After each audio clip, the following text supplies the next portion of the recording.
Images from long ago flicker across a screen, the South erupting. In revolution that was beginning to transform the world.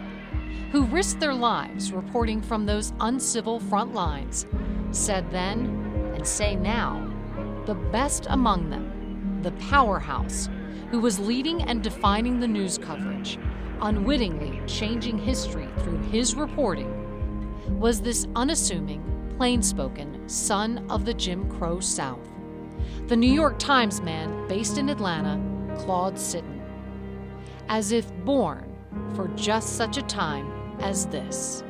For the world at large, we're incredibly fortunate to have had him at that time, and I know other journalists felt that.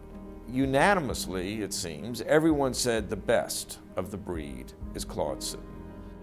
Hank Klibanoff co-authored The Race Beat about civil rights reporting, documenting how Claude Sitton of rural Rockdale County, Georgia, fell in love with journalism while at Emory University, and then lunged into wire service reporting, always working harder and longer hours than anyone else, and always excelling.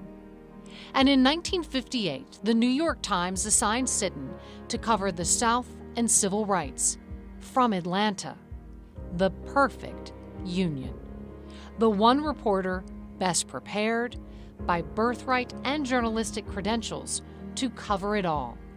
Digging up facts, cultivating sources on all sides, understanding all sides as no one else could, writing the unadorned and often harsh truth with unsurpassed clarity, and, of course, scooping everyone else.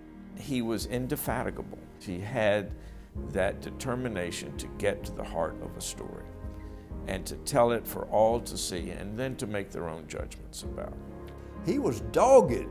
He was, and it was never stopped. He knew the difference between right and wrong, and the segregation in the South was not right. He was right in there and going to small little towns where there was a lot of trouble, and he wasn't put off. Most of the Southern newspapers did not cover the civil rights movement, at least not in the same way. The workers who were active in the civil rights movement knew they could trust him in terms of telling the truth, being honest, and being fair. As if born for just such a time as this.